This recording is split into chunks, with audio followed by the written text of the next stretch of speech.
¿Cómo están todas y todos? Aquí, desde el Sistema de Formación Socialista, el Centro de Altos Estudios de Investigación Bolivariano y la Gran Escuela Nacional del Congreso Bicentenario de los Pueblos. Me voy a pedir permiso para retirar el tapaboca. Un esfuerzo que hacemos y en el cual tenemos que insistir, persistir, el cuidado, la bioseguridad. Venezuela ha dado unos resultados extraordinarios en las tasas ajustadas por habitante, así lo refieren.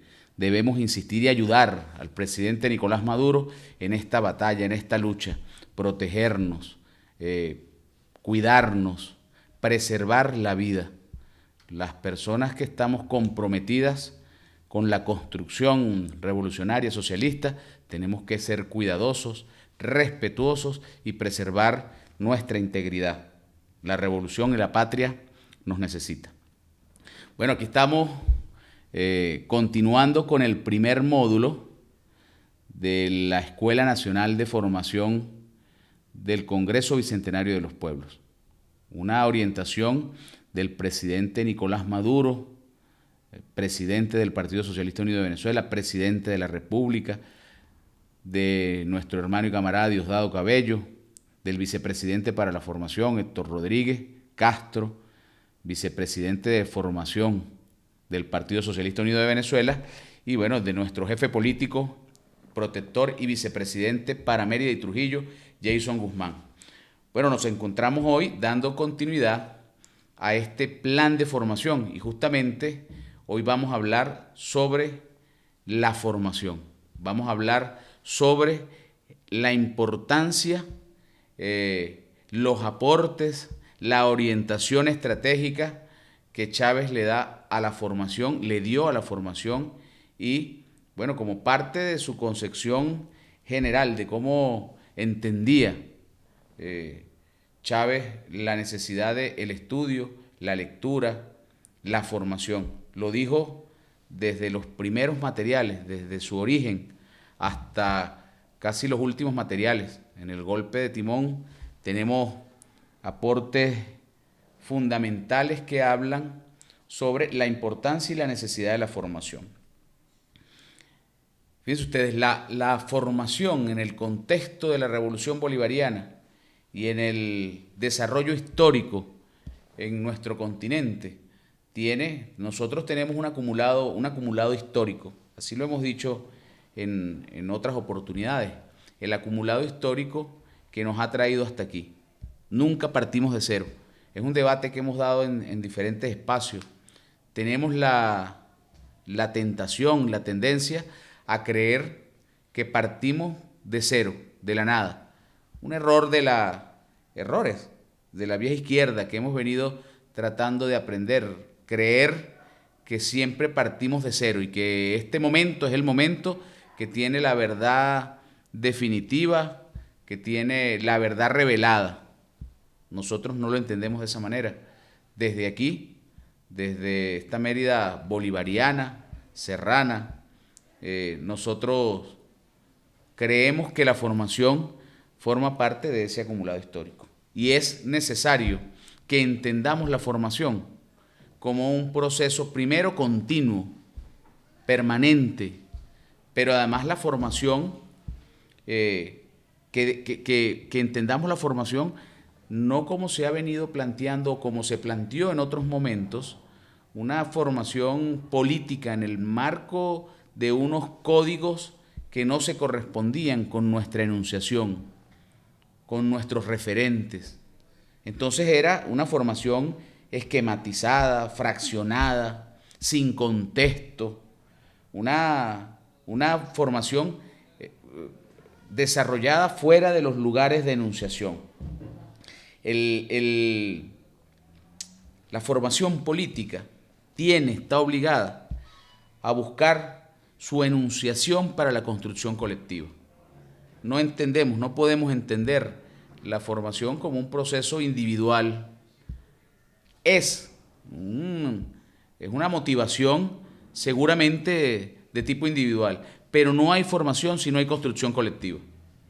Y ese es, bueno, en el pensamiento de Chávez, nosotros hemos dado un recorrido y tratamos como propuesta de elaborar un hilo que condujera este primer módulo y este plan de formación. Bolívar, el pensamiento bolivariano, las luchas de la independencia, la campaña de Carabobo, el pensamiento petrificado, cristalizado, ha querido ver en Carabobo la batalla.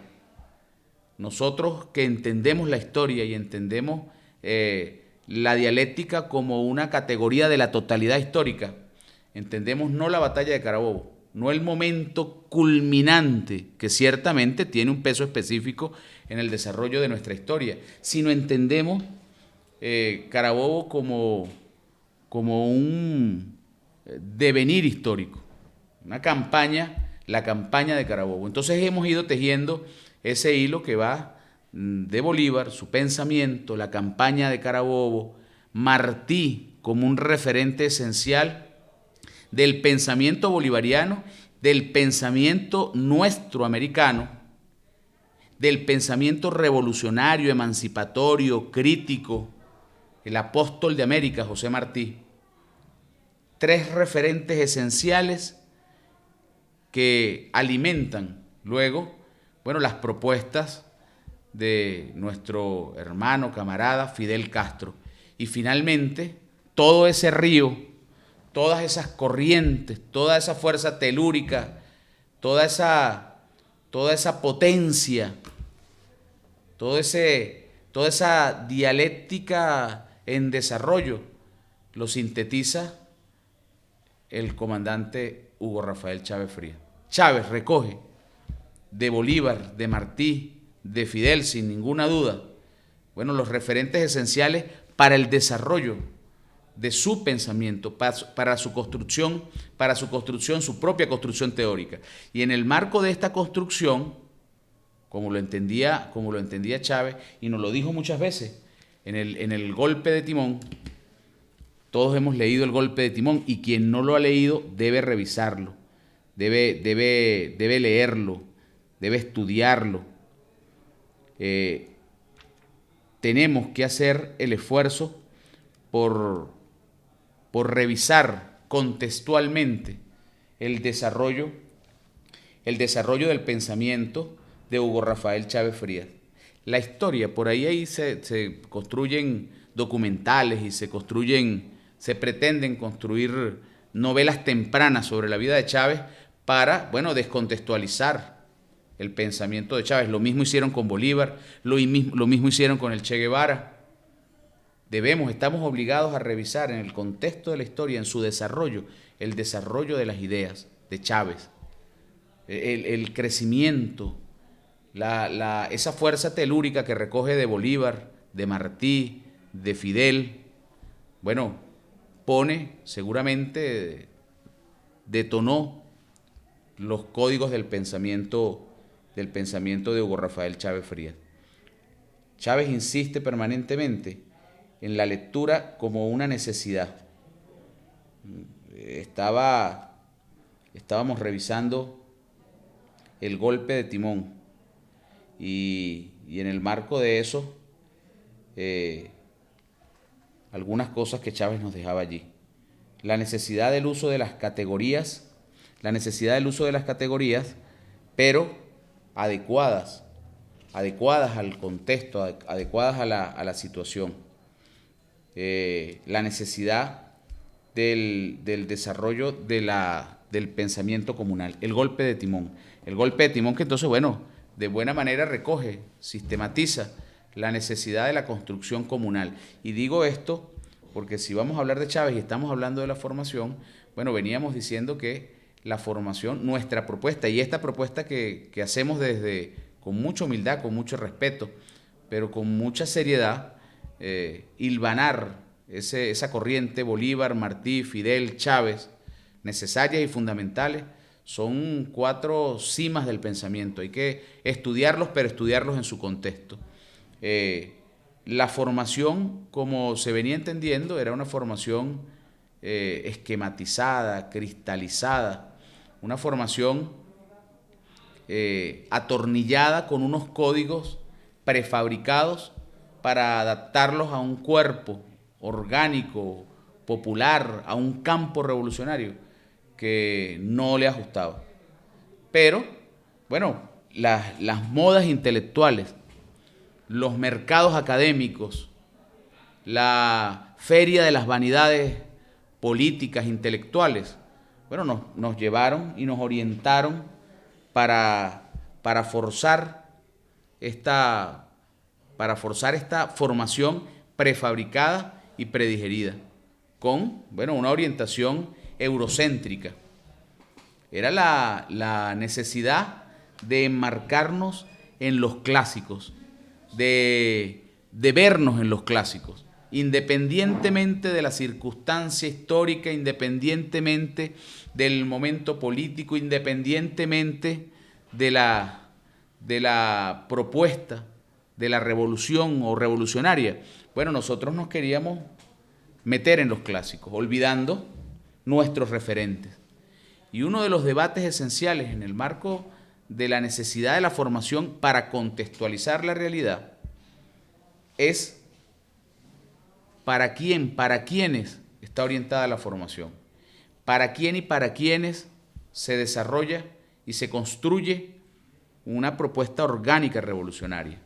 Y eso pasa porque nosotros revisemos la definición del sujeto revolucionario. ¿Cuál es el sujeto revolucionario? ¿Cuál es el sujeto al cual yo oriento la formación, el plan de formación? En este caso, bueno, nos dirigimos a todos y a todas que forman parte del Congreso Bicentenario de los Pueblos. Pero ¿cuál es el sujeto revolucionario? ¿Dónde está nuestro sujeto revolucionario? ¿Dónde lo identificamos en el marco de la construcción de la revolución bolivariana? Nuestro sujeto, nuestro sujeto social, nuestro colectivo, ¿dónde está? ¿Cuál es?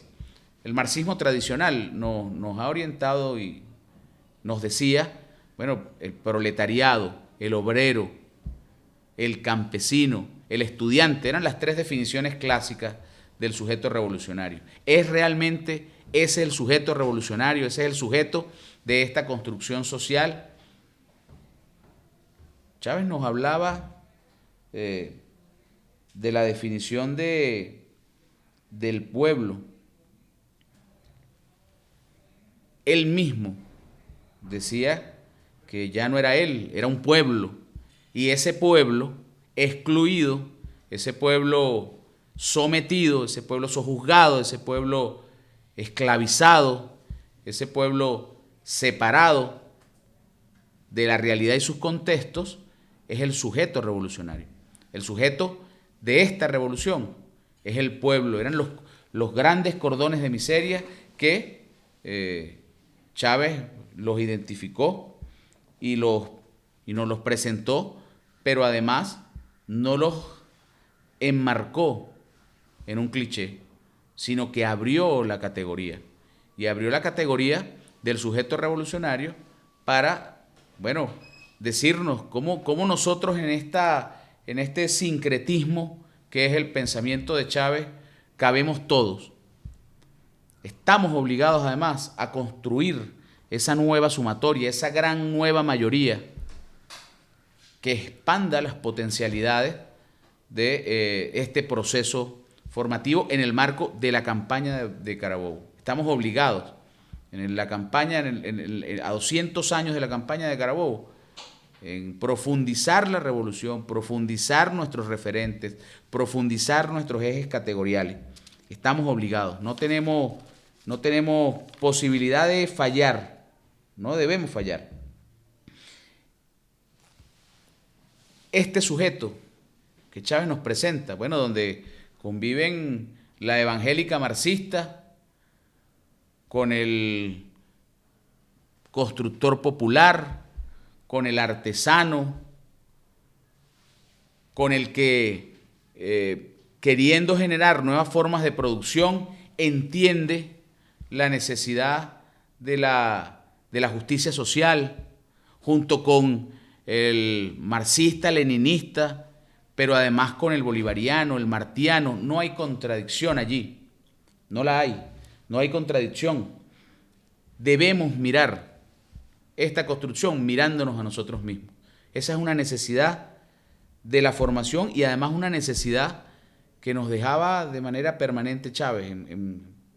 Cuando revisamos el pensamiento de Chávez, nos conseguimos con que así era. Y cuando la formación pretendió explicarse desde esos códigos cerrados, bueno, no tuvo impacto, no tuvo construcción colectiva, porque obedecía a unos códigos que no eran los códigos, no se interpretaba en la realidad, en la calle. Entonces, todo ese acumulado,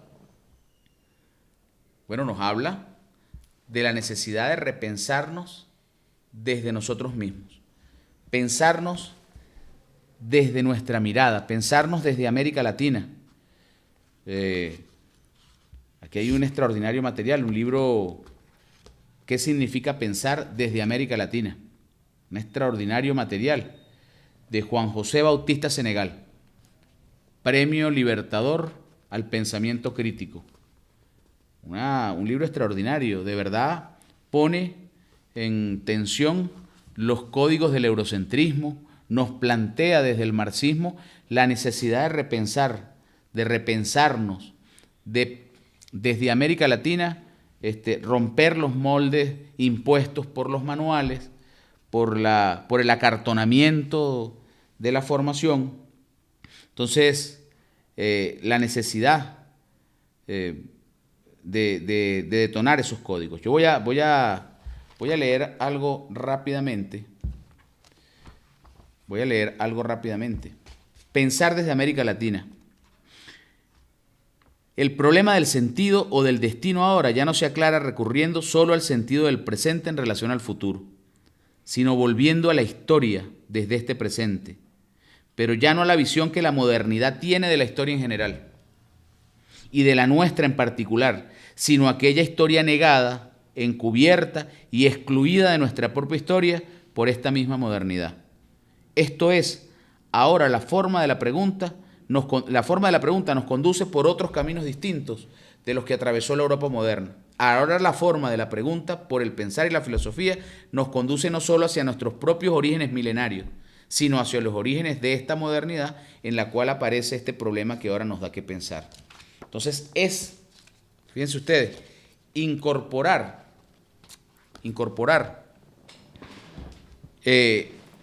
detonar, conocer los códigos de la modernidad, no para incorporarlos, sino para detonarlos, para destruirlos, para ponerlos en confrontación. Es la necesidad entonces de la formación como un momento de la práctica. Es la necesidad de la mediación. Identificado el sujeto y creyendo que hay un sujeto y un objeto, lo cual no es así, hay una relación de intersujetos, hay un proceso de crecimiento, hay un proceso de intercambio, hay un proceso dialógico, de retroalimentación, proceso de síntesis permanente. Bueno, identificando los sujetos, identificamos los códigos y a partir de allí una construcción colectiva que nos permite avanzar. Chávez nos planteaba, bueno, la necesidad de ver a Bolívar, de leer a Bolívar. Aquí yo tengo unos libros a la mano, Bolívar vive, la batalla de ideas de nuestro hermano Alirio Liscano. La siembra del comandante también es otro de sus libros. Alirio Liscano, quien forma parte de este módulo. Pero además, bueno, incorporaba Chávez a Bolívar, a Miranda, a Simón Rodríguez, pero se declaraba marxista. Y entonces nos invitaba a revisar Socialismo Barbarie, de Rosa Luxemburgo. Nos invitó a leer, a estudiar a Gramsci. Por aquí hay varios materiales. Aquí tenemos una extraordinaria selección de la editorial Península, que se llama Cultura y Literatura, de Antonio Gramsci. Aquí está la formación de los intelectuales, por ejemplo. Este libro abre con el ensayo La formación de los intelectuales, un ensayo donde explica muy bien Gramsci su concepto o su categoría del intelectual orgánico. Mucho hablamos del pensamiento de Gramsci, o mucho citamos a Gramsci. Hay que estudiarlo, hay que ir a sus papeles. Gramsci, que fue una víctima, no fue una víctima, fue un revolucionario, en verdad. Revolucionario que fue agredido con la mayor ferocidad por el fascismo. Benito Mussolini mandó a encarcelar 20 años de presidio para que ese cerebro no funcionara, dijo así el fiscal que lo acusaba. Ese cerebro tiene que ser desactivado. Y bueno, Chávez nos refería a Gramsci, aquella frase del interregno, lo que no termina de nacer, lo que no termina de morir y no termina de nacer. En ese proceso, decía Gramsci, aparecen los monstruos. Chávez lo citaba permanentemente, pero además Chávez estudió el concepto de hegemonía, de bloque histórico, de sociedad civil, de sociedad política, las categorías del pensamiento gramsciano. Es cómo articular en el marco de este pensamiento chavista, cómo amalgamar, cómo lo hizo Chávez, Bolívar, Zamora, Martí, el apóstol de América. Decía aquí nuestro hermano Alberto Rodríguez Carucci, en una extraordinaria sesión que ustedes van a poder, por supuesto, revisar y disfrutar, nos hablaba de lo que significó y lo que significa Martí, y cómo el apóstol de América es fuente inagotable para nuestra mirada interna, al igual que lo es Simón Rodríguez. Ahí hay una edición de sus obras completas, un libro que atesoramos, queremos mucho. Alberto Rodríguez Carucci, que además nos manda, aquí hay un libro extraordinario que se llama Leer en el Caos, de Alberto Rodríguez Carucci. Pone aquí nuestro hermano Alberto Rodríguez Carucci la perspectiva histórica y el pensamiento desde los códigos latinoamericanos, problematizando, criticando desde el pensamiento crítico. Otro libro aquí extraordinario de Alberto Rodríguez Carucci, tiene muchos. Si yo me pusiera a recomendar los libros de estos compañeros, Alberto forma parte, miembro de honor, primero de la comisión organizadora del Congreso Bicentenario de los Pueblos, pero además del plan formativo del Congreso Bicentenario. Alberto Rodríguez Carucci, palabras de altura. Nuestros escritores y nuestros pensadores de los Andes, palabras de altura. Un extraordinario libro que además tiene una edición muy querida por nosotros porque es del Fondo de la Cultura Merideña, Fundecen. Fue financiado, fue avalado, fue orientado por nuestro gobierno revolucionario, por el presidente Nicolás Maduro. Y este otro libro, Leer en el Caos, de El perro y la rana. Aspectos y problemas de las literaturas en América Latina. Pero cuando se habla de literatura en el libro de Leer en el Caos de Alberto Rodríguez Carucci, uno entra creyendo que va a hablar o va a estudiar o va a conocer sobre literatura, y resulta que sale con una serie de marcos completamente destruidos, detonados. Pone uno en contradicción, que es la importancia de la formación. Ponerse en contradicción, ponerse en estado de choque, de debate interno y colectivo. Bueno, yo recomiendo la lectura de estos hermanos, de estos compañeros. Nosotros veníamos diciendo que Chávez amalgamó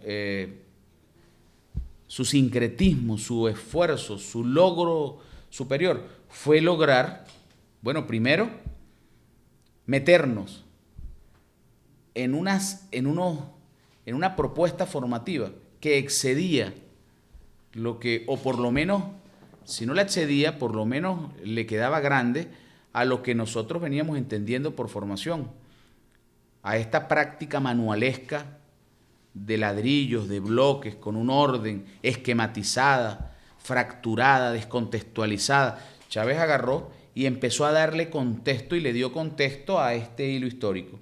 Y entonces nos metió, como decíamos, bueno, a Gramsci, nos puso a Gramsci, pero al lado de Bolívar, y a Martí al lado de Mariátegui, que además son hermanos por la potencia de su pensamiento.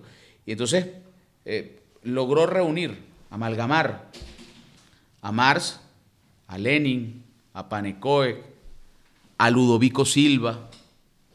Tenemos allí algunas cosas de Ludovico, ya las vamos a revisar, ya vamos a ver algunos de esos elementos. Entonces tenemos que comprender el sujeto en el marco de ese plan formativo, de ese gran plan abarcador, no solo de lectura, sino de lectura para la acción. Es allí a donde queremos llegar. Es la necesidad de romper, bueno, el acartonamiento de la idea de la historia, vernos, estudiar, conocer la historia, pero conocernos dentro de esa historia. Es muy fácil explicar la historia desde afuera y echar un cuento. Es como desde ese cuento yo me veo allá adentro y cómo yo me explico desde mi historia. Es diferente y ese es el esfuerzo que debemos hacer. La necesidad de explicarnos desde nuestra historia, conociendo la historia. Comprender entonces el sujeto en una clave histórica totalizante. Quien niega la historia, quien niega su historia, niega la dialéctica. Si la formación es ahistórica, aséptica, neutral, bueno, si es así, es antidialéctica. La dialéctica es la categoría de la totalidad histórica. Muchas veces escuchamos, todo esto es para el debate. Yo decía al principio, es una manera, es una forma, estamos haciendo una propuesta formativa. No es la única, es una más, una propuesta más. Entonces, Chávez logra comprender al sujeto en clave histórica totalizante, en una clave... Chávez, el chavismo, no solo dota y construye al sujeto revolucionario, el pueblo, el excluido, el sometido, el explotado, sino que además construye a su negación, es decir, a ese mantuanaje de hoy, a los mantuanos de la época de Bolívar. Bueno, esos mantuanos, Chávez los presenta hoy. Entonces, bueno, ese cifrinaje novista, consumista, mercantilista, que vive seducido por el consumo, que vive en estado de negación hacia el avance de justicia social de este esfuerzo revolucionario. Es una Chávez afirma entonces el sujeto, pero construye la negación. No existirían ellos si no existiéramos nosotros. Además, como potencia en construcción. Se detonaron los códigos preestablecidos. Y el explotador comienza a verse, bueno, ridiculizado, apartado, en su propuesta inclusive estética, de mal gusto, de exhibicionismo mercantil, de consumismo exacerbado.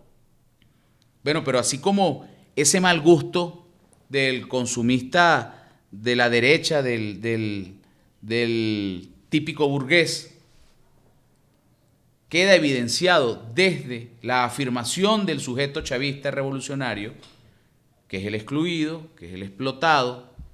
Entonces entra allí se conforman dos grandes polos. Nosotros estamos obligados a sumar, a construir, a avanzar y a crecer.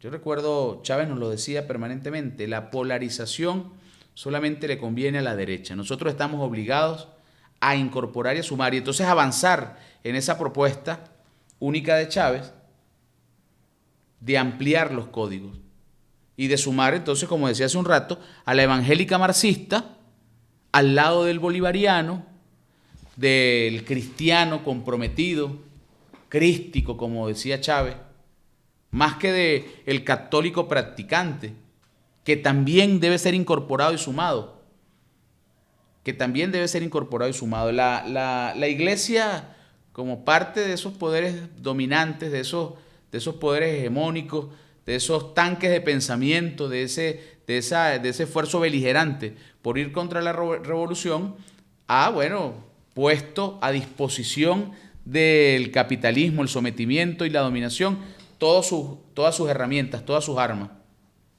Solo que nuestro pueblo es un pueblo católico crítico.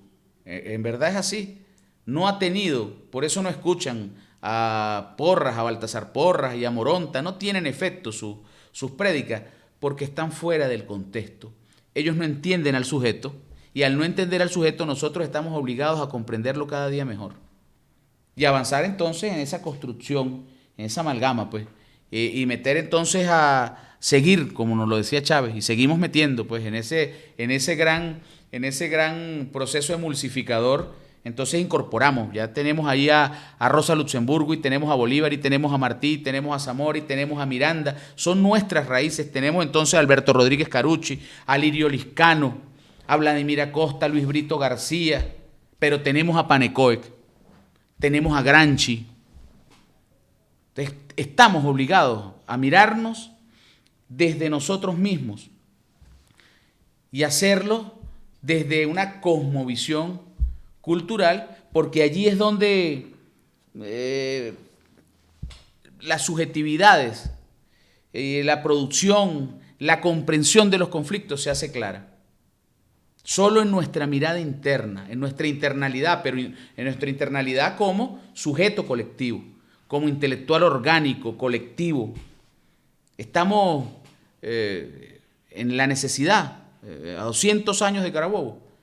Parte del esfuerzo de la campaña es que nosotros sigamos incorporando a este sincretismo chavista, unos procesos de formación que nos permitan seguir incorporando dentro del pensamiento crítico, revolucionario, emancipatorio, contrahegemónico, seguir avanzando hacia la construcción de ese bloque histórico popular para ir contra, el coloniaje, la colonización, para avanzar en un proceso de descolonización, proceso decolonial y de desneocolonización.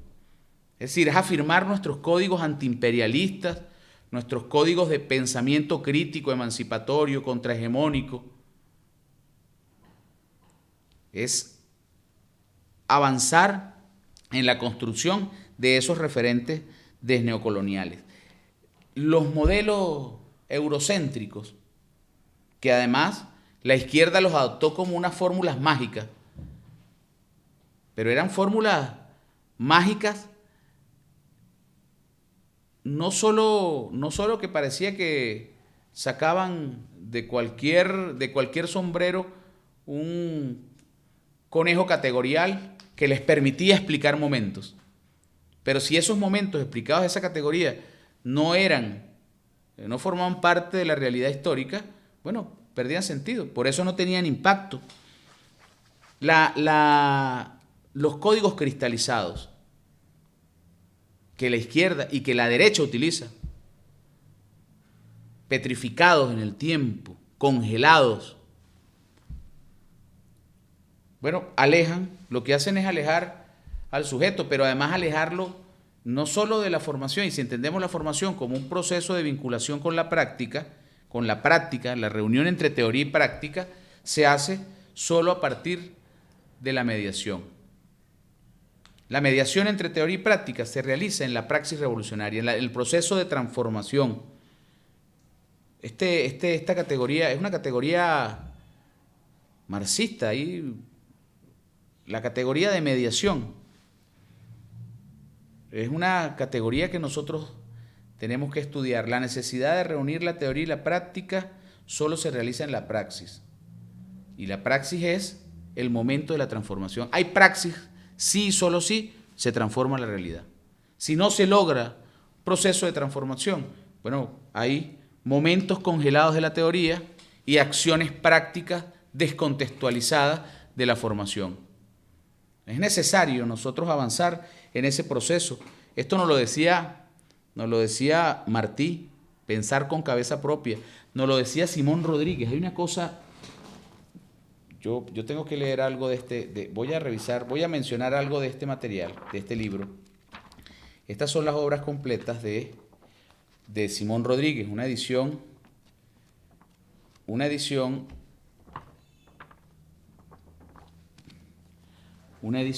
creo que no es en este, es en este, de la Universidad Simón Rodríguez, una edición del año 75, que además yo le tengo mucho cariño porque era de mi madre. Qué mejor manera de recordarla. Fíjense ustedes lo que nos dice Simón Rodríguez. La importancia de salirnos de esas camisas de fuerza del pensamiento eurocéntrico y mirarnos hacia adentro. Y mirar entonces los referentes teóricos desde adentro. No es un chauvinismo intelectual. No es vernos solo desde nuestros aborígenes, nuestros pueblos originarios, nuestro movimiento cimarrón. Es vernos en el contexto de todas sus luchas emancipatorias y entender desde esas luchas emancipatorias, vernos allí en esa historia, reconocernos en esa historia. Ese es el esfuerzo de nuestra propuesta, está allí, en lograr vernos desde esa propuesta emancipatoria. Nos dice Simón Rodríguez, fíjense ustedes esto: la grande obra de Europa se ha hecho sin plan, se ha fabricado a retazos, y las mejoras se han ido amontonando, no disponiendo. El arte brilla más en los amaños que en la combinación. Las cosas más sublimes confundidas con las más despreciables hacen un contraste, puntos suspensivos, bello por la perfección de las partes, pero desagradable por la impropiedad del todo. Lástima da el ver tanto ingenio infructuosamente empleado en reformar trabajos tan bien calculados, produciendo poco o ningún efecto. Y fíjense cómo no termina, es un texto muy largo, pero nunca reformará la Europa su moral como reforma sus edificios. Las ciudades modernas son modelos de gusto y de comodidad. Muchas de las viejas van cediendo el puesto a las nuevas, pero los habitantes son siempre los mismos. Saben más que antes, pero no obran mejor. Merecen elogios por lo primero, sin ser culpables por lo segundo. Y en esos códigos de la modernidad, nosotros de ese pensamiento eurocéntrico estaba haciéndose, no existía esa categoría, esa explicación de la modernidad, pero cuando llegaron los españoles en 1492 empezó a hacerse ese código, a construirse ese código de la modernidad.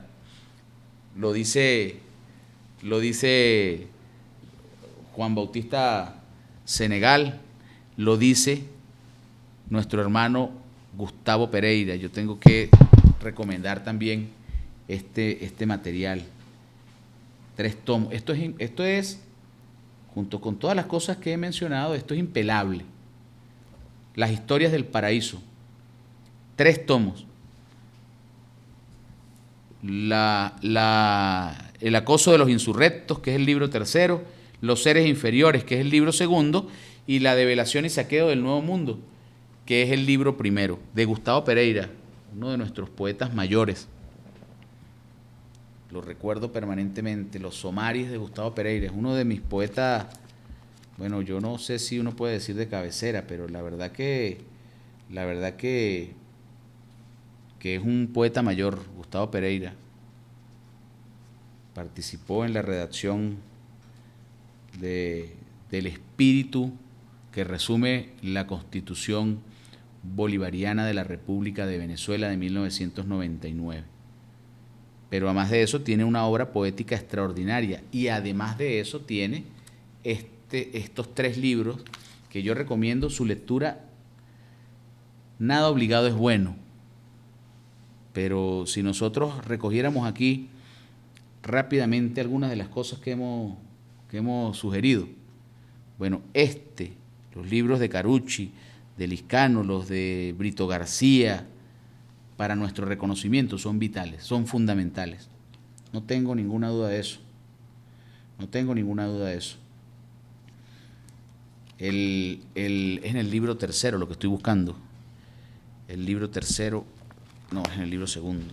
Bueno, en todo caso, nos lo dice Gustavo Pereira. Nosotros tenemos que detonar, incorporar, conocer los códigos de la modernidad para burlarnos de ellos, para poderlos explotar. No podemos transformar lo que no conocemos. No podemos transformar lo que no conocemos. Es aquí la cosa. Aquí es la cosa.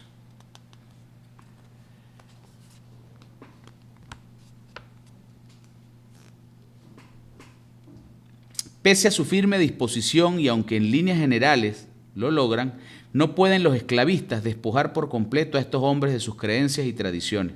Está hablando de los esclavos, de los negros, de nuestros negros. Ellas se integrarán paulatinamente a la irredenta savia caribeña y conformarán parte sustantiva de sus almas. Parte sustantiva del alma colectiva. Los hechizos africanos, sus personajes quiméricos y sus dioses trasponen miserias, castigos y ergástulas y se enraizan en el vénero colectivo. Los mandingas negros cruzan por los sueños de los amos blancos como rayos en la tormenta. Los nictálopes se metamorfosean como aquel macándal que en las noches de Haití azuza las insurrecciones volviéndose pájaro, culebra, pez o mariposa, que hay una referencia extraordinaria a Alejo Carpentier. Las brujas voladoras de Curiepe, en la costa venezolana, son expertas en amoríos distanciados, en filtros y pócimas milagrosas. Una nube alucinante, melancólica y expectante, expresadas en canciones indescifrables y ritmos salvajes que se repiten como ruidos de ramas de árboles, pero que no son en verdad sino caricias de tambor y nostalgia amarga. Sale a volar desde el corazón mismo de África y se acuna en las arenas antillanas como furtiva hierba. El colonizador ha sembrado sin quererlo una pródiga y ardiente semilla en el alma de América y continúa. Con esa fuerza narrativa de Gustavo Pereira, pero además con esa disciplina sistemática para el estudio y la investigación. Las historias del paraíso deben ser de estudio y lectura obligada, por lo menos de revisión. Entonces, decíamos que esto que nos habla, nos presenta Simón Rodríguez, nos presenta Martí. Dijimos que yo no voy a ahondar en el pensamiento martiano, el apóstol. Ya el profesor Carucci dio una extraordinaria, nuestro hermano Carucci hizo una extraordinaria jornada de resumen del pensamiento martiano. Pero pensar con cabeza propia. Simón Rodríguez, salirnos de esos códigos del pensamiento eurocéntrico. Pensar desde el gobierno del territorio, de lo local, desde la toparquía. Y bueno, ya nos lo decía también Marx en sus famosas tesis sobre Feuerbach. Los filósofos no han hecho más que interpretar el mundo y de lo que se trata es de transformarlo. Este proceso es permanente. Cuando Marx tira un texto muy pequeño, muy corto, las tesis sobre Feuerbach, cuando nos tira esos aforismos, bueno, esto que nos dice Rodríguez, esto que nos dice Martí, esto que nos dice Gustavo Pereira, nos lo dicen desde Marx. Nos lo dicen desde Marx, yo no tengo ninguna duda de eso, nos lo dicen desde allí. Y es un proceso, este proceso de transformación, este proceso de mediación entre la teoría y la práctica. Hay un material, yo no sé si yo traje por allí, hay un material de Iñaki Gil de San Vicente, la necesidad de la mediación entre la teoría y la práctica. Este es un libro extraordinario, Marxismo versus Sociología. Las ciencias sociales como instrumento de la dominación, del imperialismo, del sometimiento. Iñaki Gil de San Vicente. Y hay toda una corriente de pensadores, de estudiosos, desde el marxismo latinoamericano, que han puesto en tensión estos códigos eurocéntricos. Hay un esfuerzo tremendo de muchos compañeros de muchos compañeros por revisar el pensamiento revolucionario y mirarlo y verlo desde nuestra óptica, desde nuestra mirada. Ahí está el compañero Néstor Coán, Jorge Weinstein, Atilio Borón, bueno, Luis Brito García, ya lo mencioné. Pero bueno, toda esa corriente de pensadores, toda esa corriente de pensamiento buscan justamente detonar estos códigos eurocéntricos que nos han puesto como el modelo a los clásicos, y los clásicos son solo europeos. Independientemente de si son las revoluciones clásicas, si son las revoluciones proletarias, ellos son los clásicos. Nosotros pareciera que no hemos hecho nada o no hemos aportado nada, y resulta que nosotros hemos aportado, detonado, construido, y además somos los pueblos en rebeldía, y los pueblos en rebeldía somos los que hemos hecho el aporte más importante. Ellos, amarrados a sus camisas de fuerza académica, han pretendido desconocernos. El gran hilo rojo que conduce nuestras luchas se expresa en esto que decimos. Pero bueno, decíamos que la mediación, que es además una categoría marxista,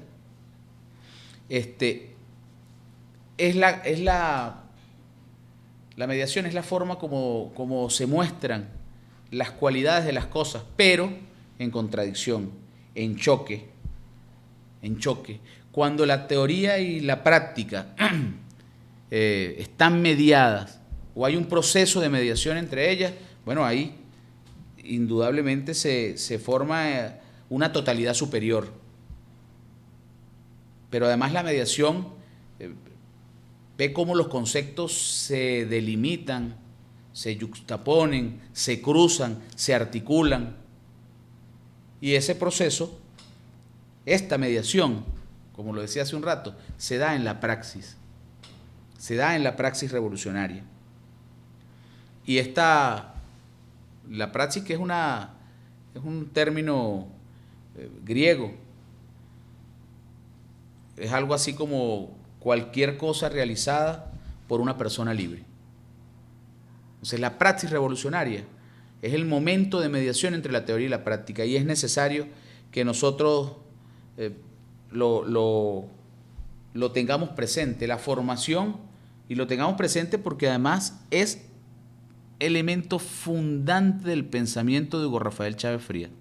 La praxis como un momento de mediación entre la teoría y la práctica para transformar la realidad.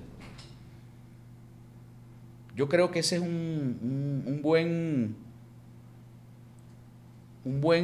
elemento que define, el esfuerzo de Chávez. La necesidad de la formación de la teoría, no como un proceso individual hedonista. No puede faltar todo Calibán, de Roberto Fernández Retamar. Aquí Roberto Fernández Retamar, en ese proceso, bueno, además bajo las categorías de Shakespeare, habla de Calibán y de Ariel. Hay Roberto Fernández Retamar, un pensador mayor latinoamericano, nuestro, que además puso en contradicción los códigos de ese pensamiento eurocéntrico y la necesidad de la praxis revolucionaria. Marxista, Roberto Fernández Retamar, decía, el Che le propuso a Ariel, como hubiera dicho Martí, que cediera ante la Universidad Americana. El Che le propuso a la Universidad Europea, como hubiera dicho Martí, que cediera ante la Universidad Americana. Le propuso a Ariel, con su propio ejemplo luminoso y aéreo, si los ha habido, que pidiera a Calibán el privilegio de un puesto en sus filas revueltas y gloriosas. Reconstituye la categoría del Calibán Roberto Fernández Retamar, y allí nos está hablando nada más y nada menos que del Che Guevara, otro de los grandes pensadores, militantes, revolucionarios. Nos los quiso vender, nos los ha querido vender el imperialismo y el capitalismo y la derecha como un guerrillero romántico, heroico, atractivo. Así nos lo han querido ver, petrificándolo en la foto. Hermosa foto, por cierto, de Albert Corda. Hermosa foto. Pero el Che rompe los códigos, rompe los marcos de esa foto y critica y se va contra los manuales soviéticos, se va contra los procesos de burocratización de la política y se mete en el alma de la revolución cubana y se mete en el alma del cubano con el trabajo voluntario, con la necesidad de la lectura. Cuando revisamos los materiales que dejó el Che, los cuadernos de Praga, el cuaderno verde, conseguimos en el Che 3 planes de lectura, uno de 54 libros. Estaba leyendo a Wright Mill en ese momento y tenía como plan de lectura la Odisea de Homero. En verdad no se sabe quién fue Homero. Eso es parte de las cosas que nos dicen, ¿no? Pero bueno, tenía dentro el Che Guevara, dentro de sus planes de lectura, todos estos referentes que son fundantes de nuestro pensamiento crítico, al igual que Roberto Fernández Retamar. Hay que estudiar, hay que leer todo Calibán. Bueno, hay que leerlo al lado de Historias del Paraíso. Todo Calibán no ha perdido desde el año 75, desde el año 71, no ha perdido vigencia. Del año 75 es la edición esta de las obras completas de Simón Rodríguez. Desde el año 71 no ha perdido ninguna vigencia. Hay reediciones. Fernández Retamar revisó una, revisó otras, las corrigió. Hay 3 ediciones. Hay varias ediciones, no 3, hay muchas ediciones. Esta es una edición cubana, la edición cubana impresa en la imprenta Federico Engels. Bueno, hay que estudiar al Calibán, junto con Martí, con Bolívar, en el marco de la campaña de Carabobo y con Gustavo Pereira. Entonces, este proceso de mediación, Ludovico lo decía, nos lo explica, insiste. Marx le da potencia a este concepto, al concepto de esta categoría de la mediación, le da una potencia inusitada, además renovada, y la convierte, bueno, en un proceso dialéctico. Ludovico, en Marx, Ludovico, uno de nuestros grandes pensadores, filósofos, poetas, uno de los hombres que hizo aportes, la teoría de la alienación, por ejemplo, que es uno de sus grandes aportes, la plusvalía ideológica, el manual para marxistas, marxólogos y marxianos, Belleza y Revolución, bueno, muchos. Aquí tenemos la alienación como sistema, justamente porque estábamos revisando para esta jornada de hoy algunas cosas, y uno de los elementos era esto que nos presenta, hablando de la mediación, la praxis revolucionaria. Bueno, Ludovico nos decía que las categorías eran las formas en las que se dice, en las que se expresa el ser, según Aristóteles. Marx a esa categoría aristotélica le dio una profundidad tremenda, y estoy parafraseando un poco lo que Ludovico nos decía, le da una profundidad tremenda. Dice sí, las categorías son las formas en las que se dice el ser, en las que se expresa el ser, para transformar la realidad. Si no hay proceso de transformación, no hay praxis. Esto no lo dice Marx, pero lo explica Ludovico muy bien. La teoría, la alienación como sistema, es un libro extraordinario que estamos obligados a revisar. Entonces, estamos entonces obligados a profundizar en la formación, y profundizar en la formación desde Chávez, profundizar en la formación desde su gran propuesta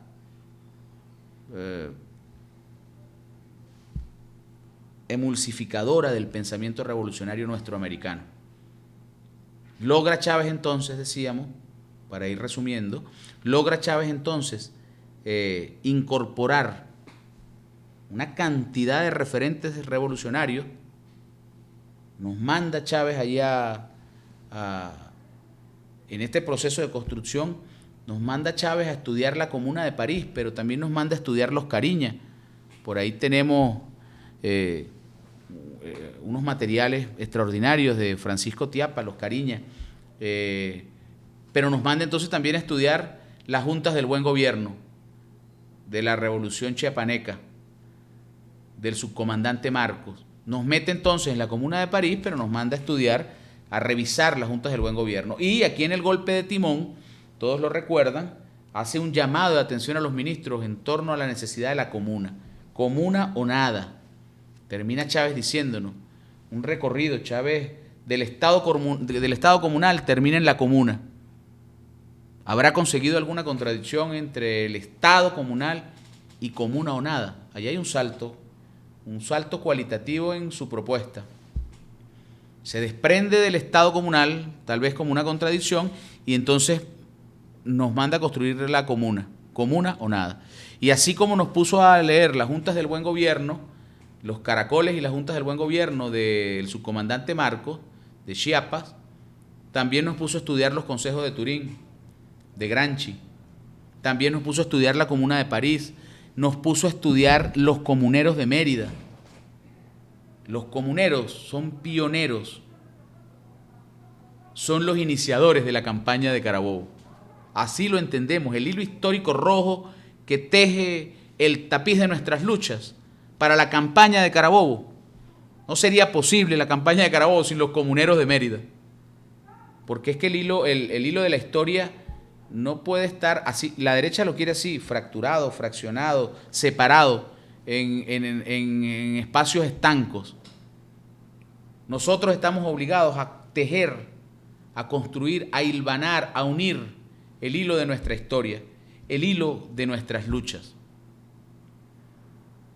Estamos obligados a eso. En la propuesta de la formación de los intelectuales de Gramsci,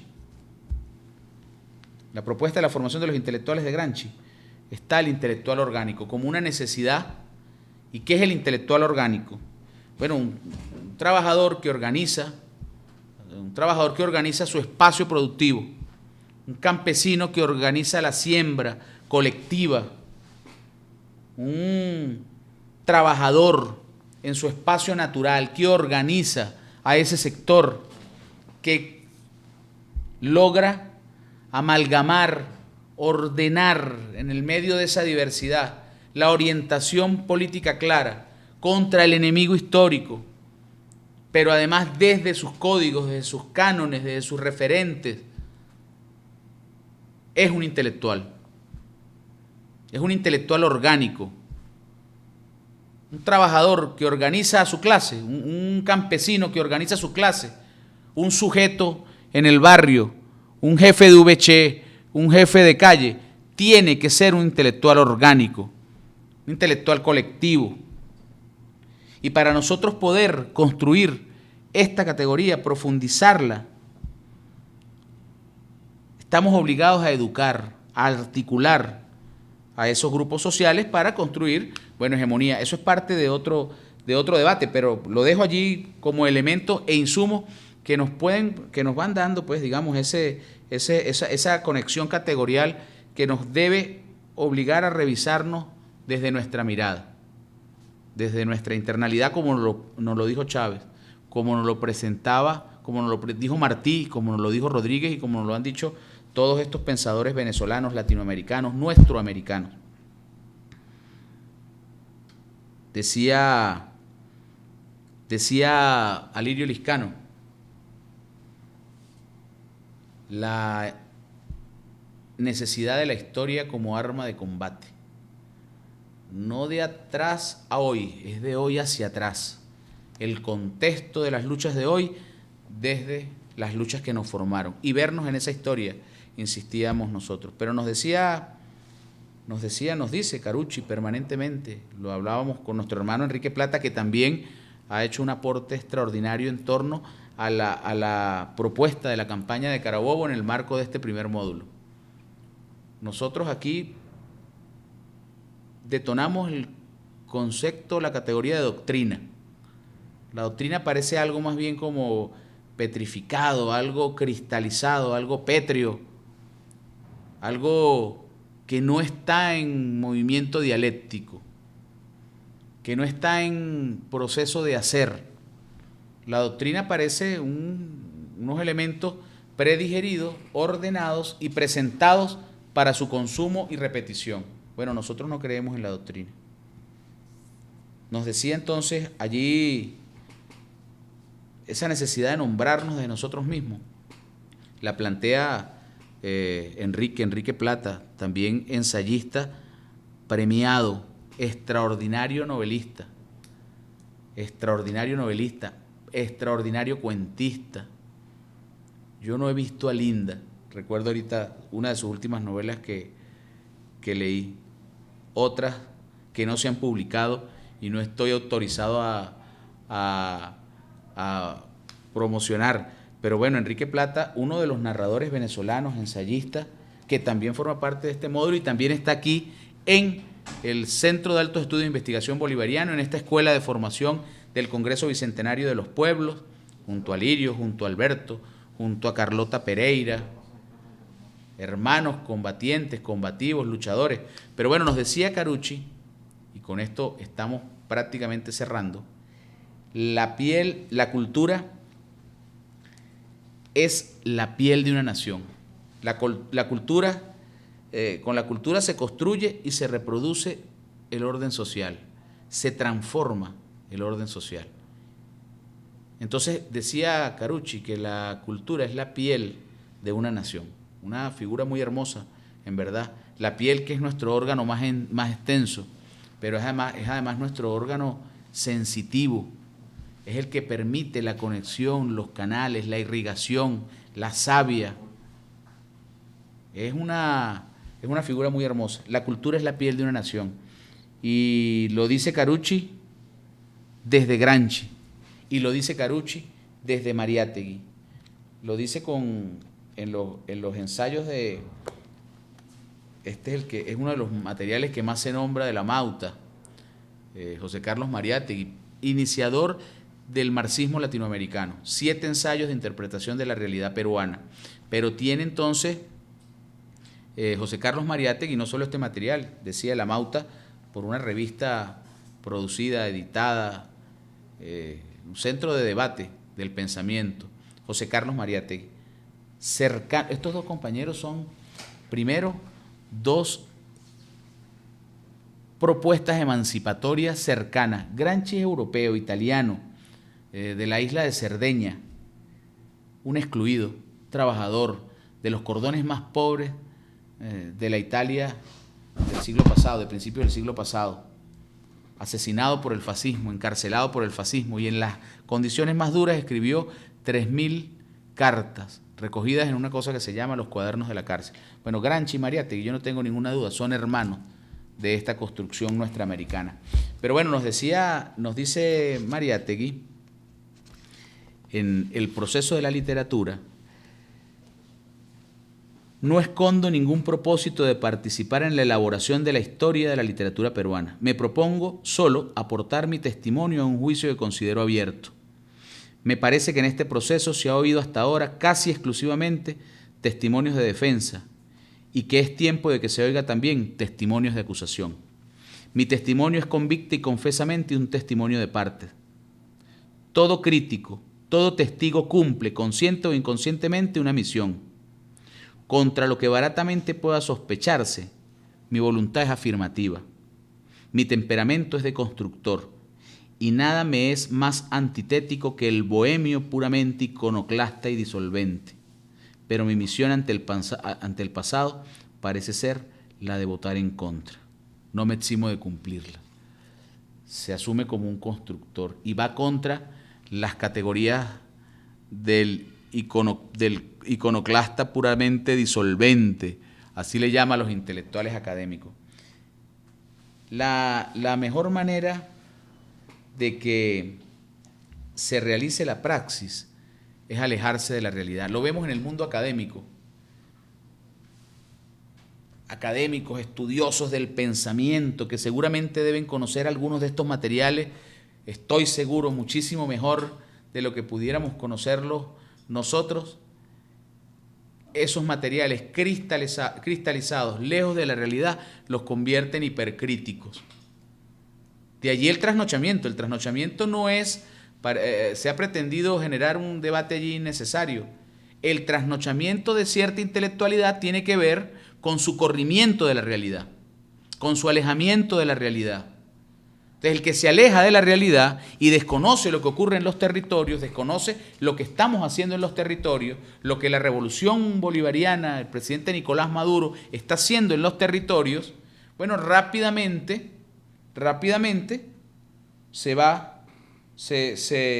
el prestigio académico y la cristalización de su formación y la cristalización del estudio lo lleva al ultraizquierdismo y del ultraizquierdismo rápidamente a la derechización. Por eso vemos cómo muchos intelectuales, permítanme las comillas al aire, como las hace mi hija, permítanme, estos intelectuales que se petrificaron, que se cristalizaron y se alejaron de la realidad, bueno, nosotros decimos, saltaron la talanquera. No, no es que la saltaron, es que nunca fueron, porque nunca entendieron la vinculación entre teoría y práctica, porque nunca entendieron que la mediación entre la teoría y la práctica era la praxis, y la praxis es transformar, la necesidad de transformar la realidad desde los territorios. De nada nos sirve todos estos libros si son solamente y puramente para el hedonismo intelectual, para la concepción cenacular del conocimiento. Tienen vigencia, como nos lo señalaba Chávez. Esa es su enseñanza. El sistema de ideas, cuando yo en algún punto hablaba de doctrina y sistema, era porque cuando la doctrina se cristaliza nos pretende presentar un sistema y el sistema está ordenado de acuerdo a estos puntos. Nosotros entendemos un sistema de ideas rizomático, complejo, no factorializado. No es la sumatoria de los factores políticos más los factores culturales más los factores económicos con los que hacemos la revolución. Es la hilación de todo este proceso de manera histórica. Es una construcción, es la necesidad de una construcción totalizante desde la totalidad histórica. Entonces, cierro con esta imagen hermosa que nos regala nuestro hermano Alberto Rodríguez Carucci. La cultura es la piel de una nación. Y la historia es nuestra arma de combate, como nos decía Alirio Liscano. Recomendamos entonces el estudio y la lectura para transformar la realidad desde la propuesta que Chávez nos hizo, desde el hilo histórico que nosotros estamos aquí tejiendo, el tapiz de nuestras luchas, Bolívar, Martí, la campaña de Carabobo, Fidel Castro Ruz y Hugo Rafael Chávez Frías. Seguiremos venciendo. Nosotros venceremos. Muchísimas gracias.